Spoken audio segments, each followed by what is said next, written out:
हज यात्रियों के लिए मेडिकल और वैक्सीनेशन कैंप का मंत्री प्रदीप बत्रा ने किया शुभारंभ।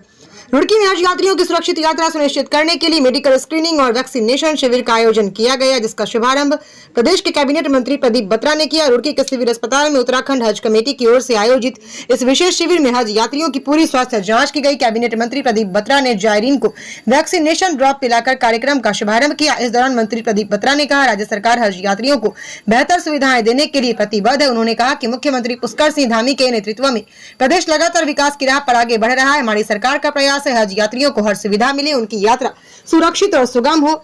शिविर में शामिल सभी यात्रियों को मेडिकल जांच के बाद ग्रीन कार्ड जारी किया जाएगा, जिससे उनकी आगे की यात्रा आसान हो सके।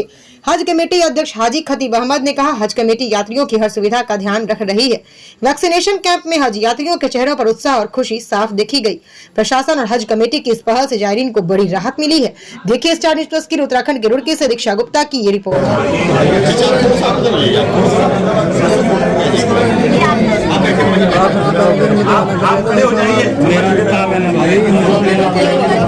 आप बैठ जाइए, आप बैठिए, आप अपना काम करते रहिए, आपके काम को डिस्टर्ब नहीं कीजिए। ये लीजिए, इसको बैठिए आप।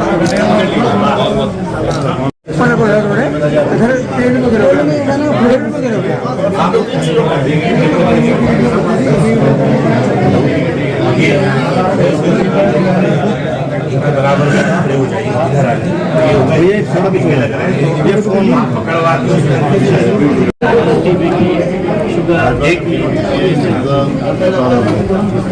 आप भी हज के लिए जा रही है? क्या बात है, अच्छा। एक काम ये कर लीजिएगा, थोड़ा सा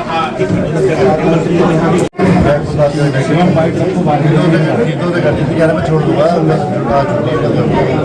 नहीं करेगा तो मुझे भाई फोटोग्राफर का कहाँ से ले लेंगे? मुख्यमंत्री जी को इधर ले लेंगे, ठीक है ना? फोटो पीछे से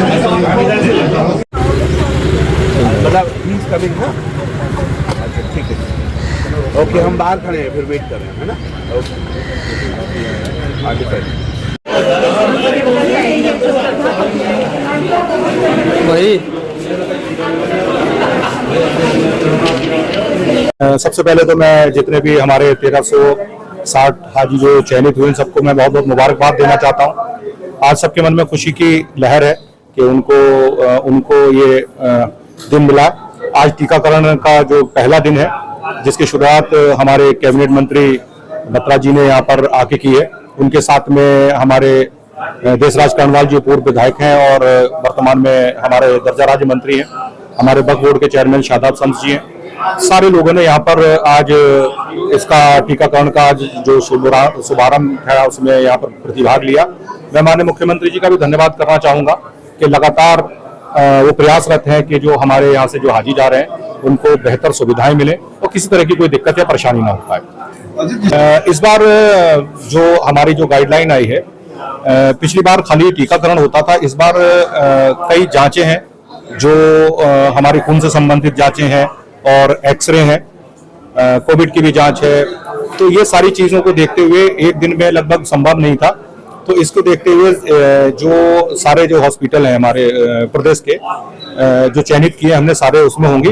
लेकिन प्रशिक्षण का कार्यक्रम हमारा जैसे पुरानी जो उस पर रहा उसी तरह से फिर से रहेगा। हमारे लिए तो ये सरकार का बहुत महत्वपूर्ण कदम है।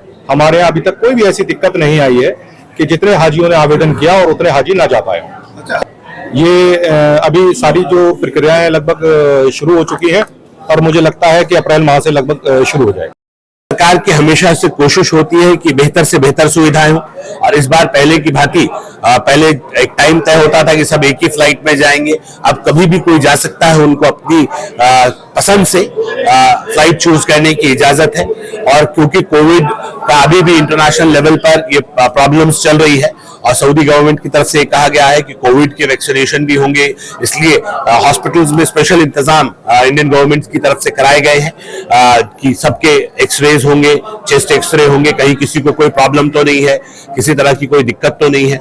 मैं कहता हूं कि दिल की गहराइयों से मैं अपनी देश के यशस्वी प्रधानमंत्री को, माननीय केंद्रीय अल्पसंख्यक कल्याण मंत्री को और अपने मुख्यमंत्री को, स्वास्थ्य मंत्री को बधाई देता हूं, धन्यवाद करता हूं कि उन्होंने बहुत शानदार इंतजाम तमाम हाजियों के लिए कराए हैं। हज कमेटी के अध्यक्ष जी को भी बधाई देता हूं कि उन तमाम लोगों ने, उनकी टीम ने बहुत शानदार इंतजाम हाजियों के लिए कराए और सारे हाजी दुआ कर रहे हैं कि ऊपर वाला ये जंग को रोक दे। अभी मैं कई बुजुर्ग महिलाओं से मिला, वो भी रो रो के दुआएं कर रही हैं कि किसी तरह से ये जंग रुक जाए, हम हज पे आसानी से चले जाएं, क्योंकि जंग से कभी किसी का फायदा नहीं होता है। जंग से हमेशा इंसानियत शर्मसार होती है और कोई भी मजहब इस जंग की इजाजत नहीं देता। ये जिंदगी जीने के लिए बहुत थोड़ी है, नफरतों के लिए बहुत छोटी है, तो नफरतों का जो अंबार है वो समाप्त हो और ये जंग रुके और लोग हंसी खुशी सबकी सलामती की दुआ करें, मुल्क की सलामती की दुआ करें, उस दिशा में मुझे उम्मीद। देखिए अभी तो जितना कोटा हमारे पास था, हमारे पास एक्स्ट्रा हो रहा है, कहीं से कहीं तक कोई कमी किसी के लिए नहीं आई है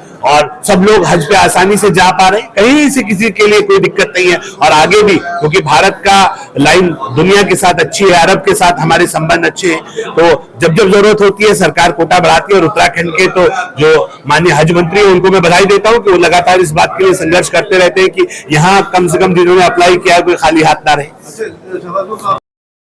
और यहाँ पर सभी यात्रियों से मिला हुआ, सभी को मुबारकबाद दी, उनकी यात्रा अच्छी रहे, सफल रहे।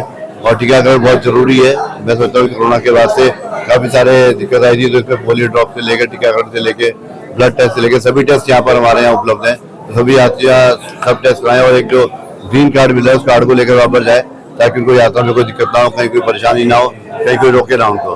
तो आज हज कमेटी द्वारा यहाँ पर हमारे शादा भाई और हमारे भाई आए थे, तो इनके साथ मैंने यहाँ पे विजिट किया, तो सभी यात्रियों को मुबारकबाद दी। उनकी यात्रा जो है अच्छी रहे और खुदा से वो सबकी अमन शांति के लिए दुआ करें। देखिए ऐसी हमारी सरकार, माननीय मुख्यमंत्री हर वर्ग के लिए काम करते हैं और हज यात्रियों के लिए उन्होंने बहुत संभव प्रयास किए कि यात्रा यात्री जो जाए उनको कोई दिक्कत परेशानी ना हो। तो मैं समझता हूँ कि धन्यवाद करते हैं माननीय मुख्यमंत्री का और सरकार का, जिन्होंने यात्रा को सुगम बनाया और जो भी यात्री जाएंगे उनकी यात्रा सफल हो और जो दुआ मांगने जा रहे हैं उनकी दुआ कबूल हो। कमियां होती रहती है, उनको दूर करा जाएगा। सरकार लगातार प्रयास कर रही है और जो भी दिक्कत आएगी किसी यात्री को तो उसको दूर करा जाएगा।